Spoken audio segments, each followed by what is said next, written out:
Saya memutuskan untuk mengundurkan diri sebagai pengurus dan kader PSI. Syederalun Ketua DPP Partai Solidaritas Indonesia atau PSI Samara Amani mengumumkan pengunduran dirinya sebagai pengurus dan kader PSI. Hal tersebut ia umumkan melalui sebuah video di kanal YouTube pribadinya pada Senin 18 April 2022.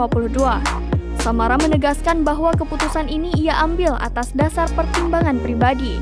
Samara menyebut saat ini ia ingin mengabdi untuk Indonesia dengan cara-cara lain.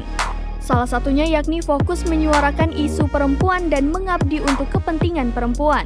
Samara menekankan, keputusan pengunduran dirinya ini bukan berarti ia merendahkan peran dan efektivitas PSI dalam membawa perubahan, namun murni karena ia membutuhkan eksplorasi baru di luar partai politik.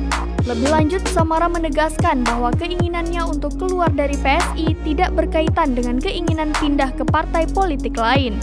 Selain itu, Samara juga menyebut, ia mengundurkan diri dari PSI secara baik-baik tanpa adanya konflik apapun.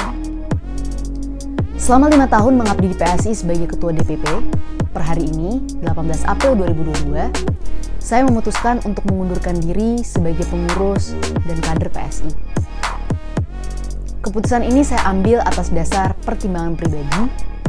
Saya merasa saya membutuhkan perjalanan baru di luar partai politik.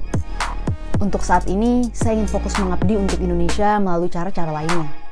Salah satunya dengan fokus menyuarakan isu perempuan dan mengabdi untuk kepentingan perempuan.